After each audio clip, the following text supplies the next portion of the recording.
What's up, YouTube and WWE or pro wrestling fans? I am CJ Extreme here to talk about Elimination Chamber 2019. So I made my predictions, and for the most part, I think I was. I don't think I was wrong about everything. I think I was wrong about a couple things. I was wrong about who was going to win the Elimination Chamber for the Women's Tag Team Championships. I was wrong about Strowman's match with Corbin, and I was wrong about. What else was I wrong about? I don't think it really matters, because if you're clicking on this, you probably didn't see that. Most likely, usually it's new people who are checking out this stuff. So let's just get into the matches.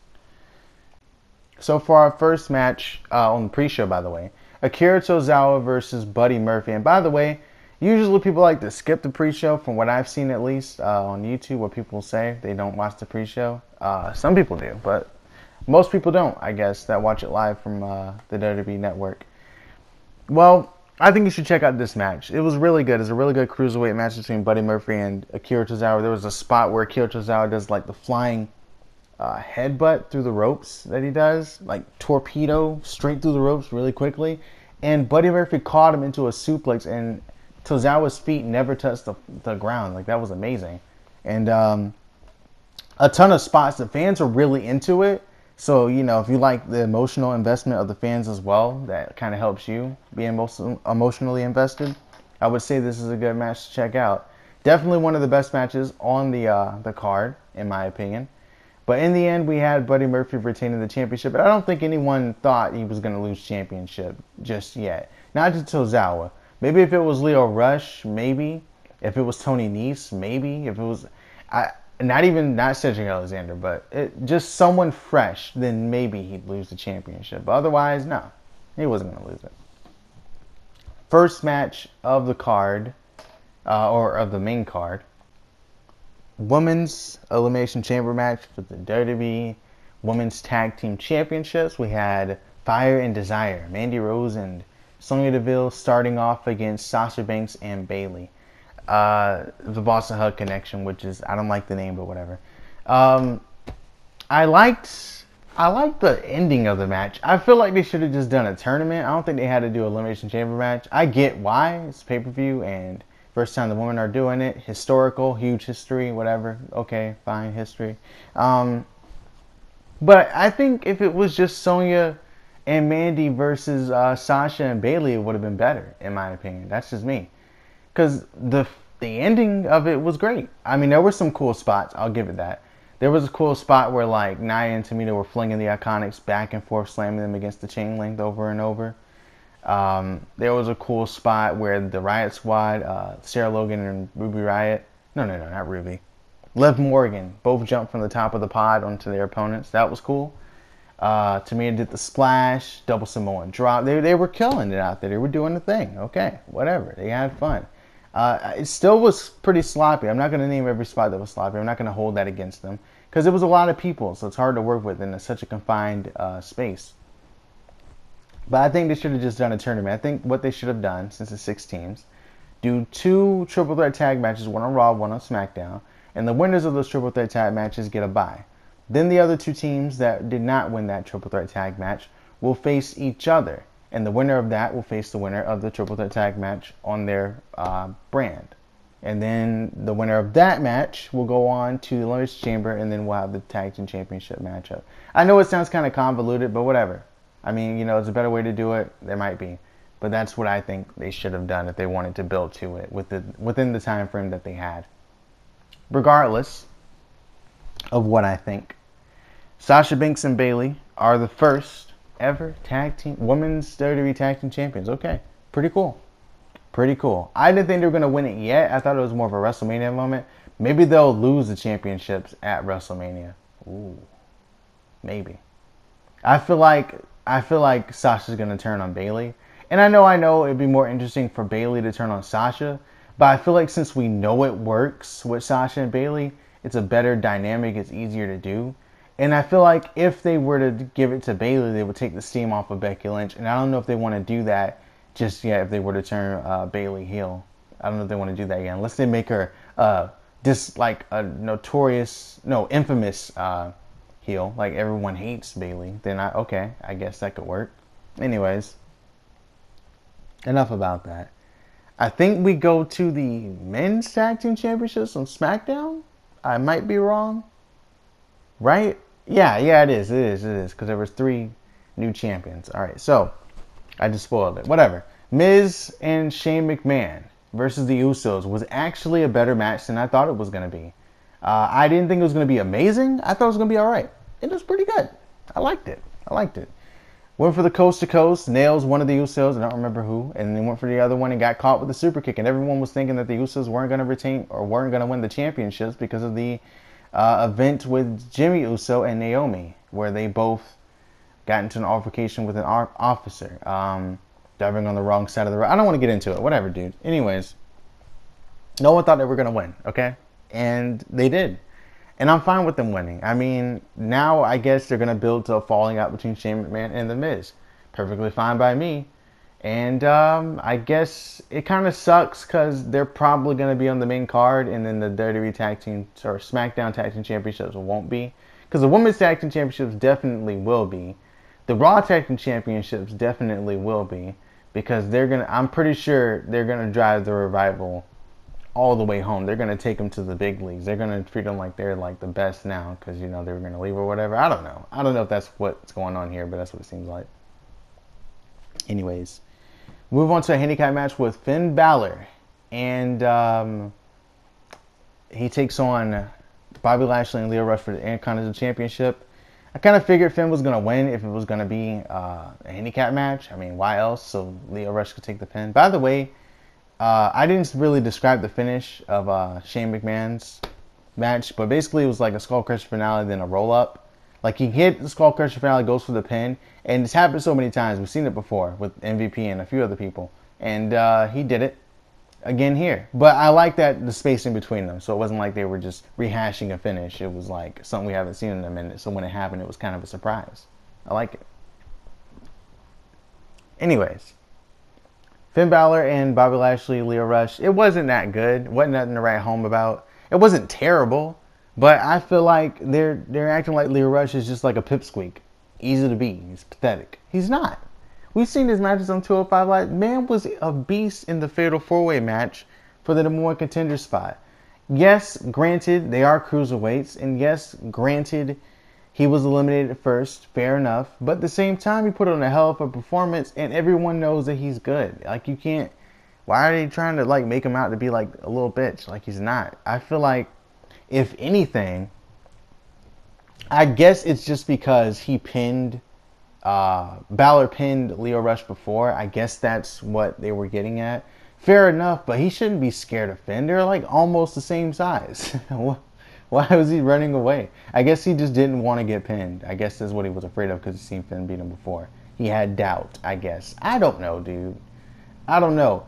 It would have made more sense if, like, you know, if Bobby Heenan is teaming with Andre the Giant against Hulk Hogan, and then Bobby Heenan gets tagged in instead of Andre, then okay, I see why Bobby Heenan would be scared. But Lio Rush is the 25-year-old now?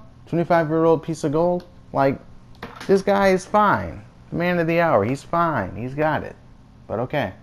Nevertheless, at least Finn won the Intercontinental Championship, right?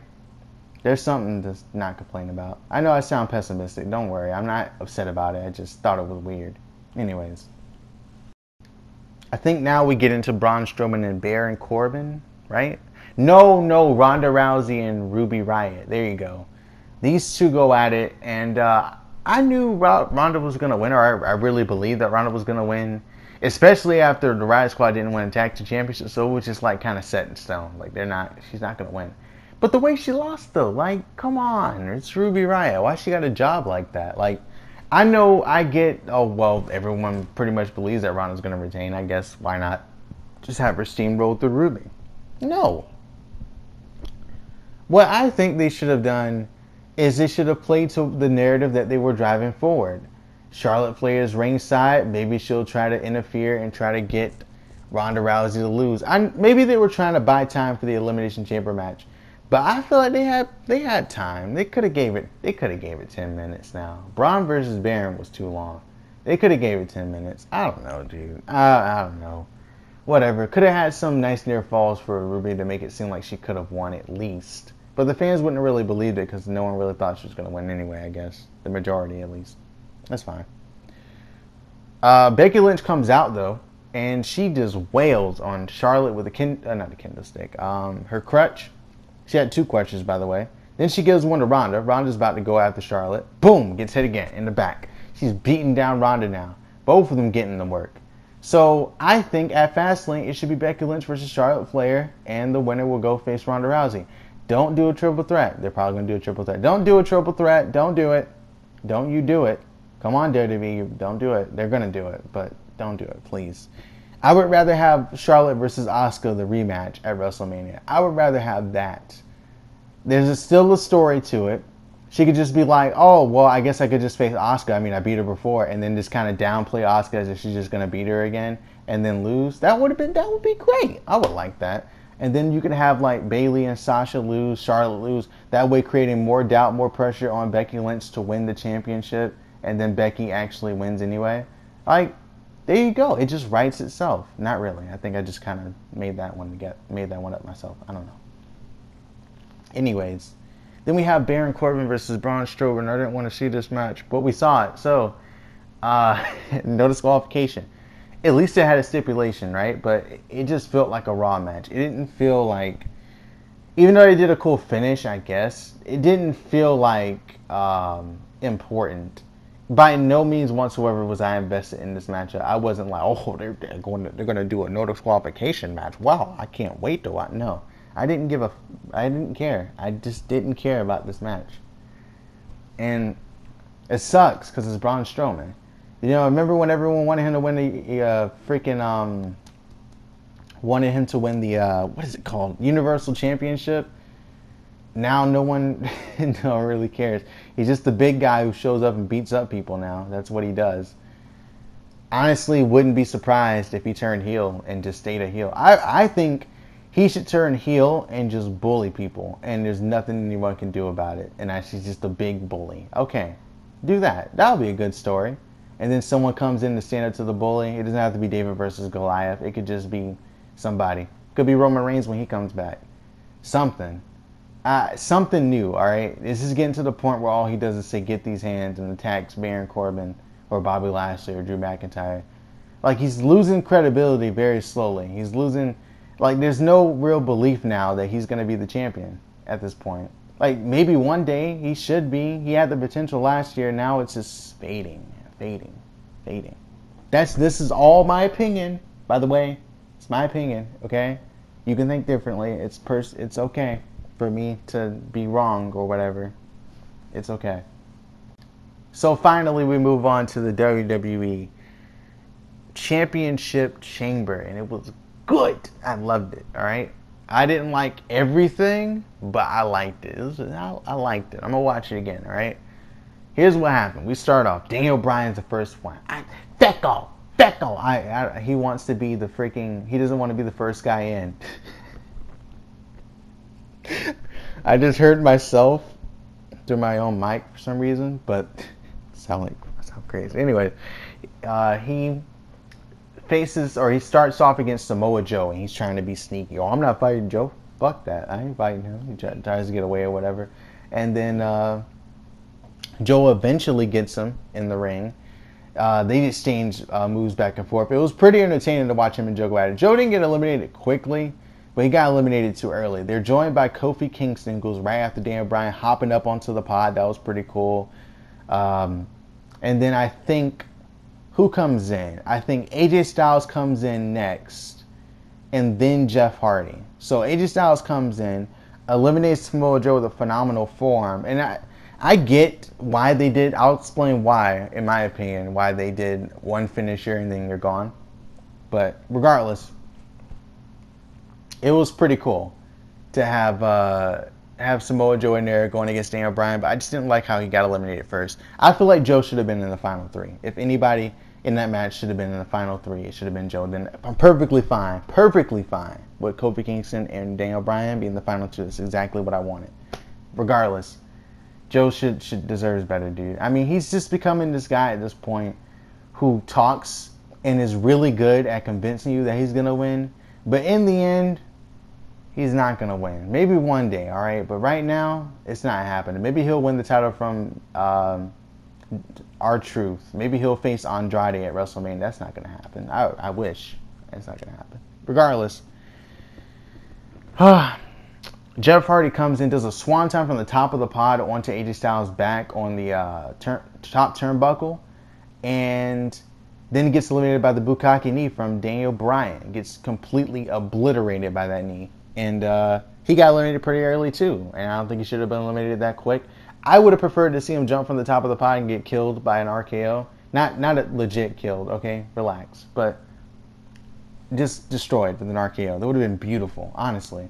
But I'm fine with how he got eliminated. It makes sense. He took unnecessary risks, as Jeff Hardy normally does, and lost. He still hasn't learned from it, man. It's a buster for life, regardless. I said regardless a lot in this video, didn't I? Anyways. We have, in the final four, we got AJ Styles, Randy Orton comes in, and we have Kofi Kingston, Daniel Bryan. So, AJ Styles goes for the springboard phenomenal forearm, again, for the second time in the match. Randy Orton catches him with an RKO. Now, AJ Styles is still on the top rope, balances himself, caught with an RKO, pulled off, kind of like a Tower of London, but not quite, and just gets destroyed by that RKO, and it's over. Randy Orton wins.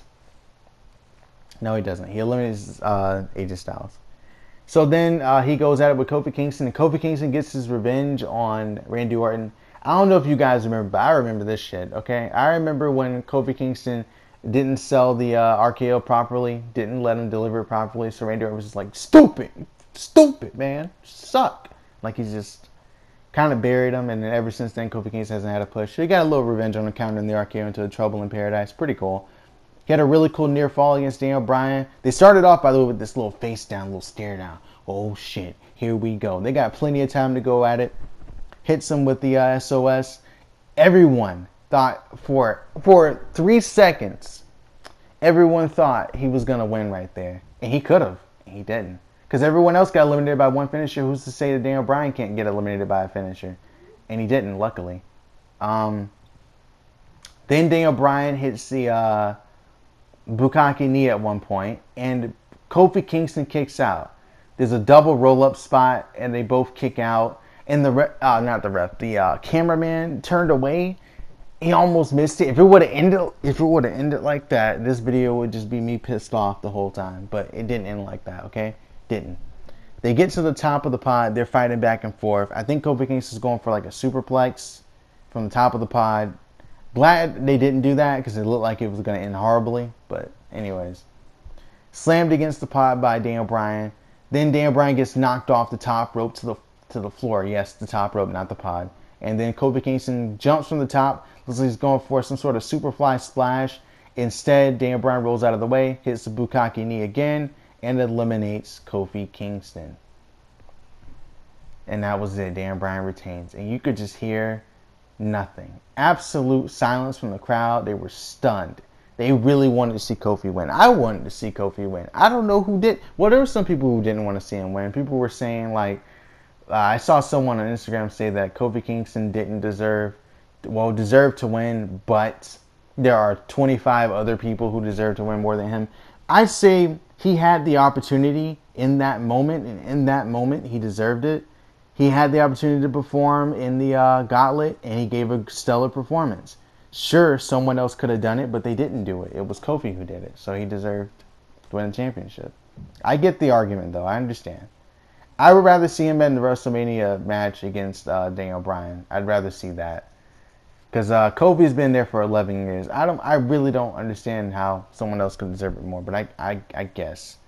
I feel like who's been built the best to go for the championship right now is Kofi. That's the number one challenger. There's no one else right now that you could say legitimately should just face Daniel Bryan out of the blue. Not Samoa Joe, because he's not getting booked like a strong guy. He just talks like a strong guy and loses. Not Randy Orton. Not quite yet. Not AJ Styles. He's already had the opportunity. He's already been champion for a long ass time. Not Mustafa Ali just yet. Just yet.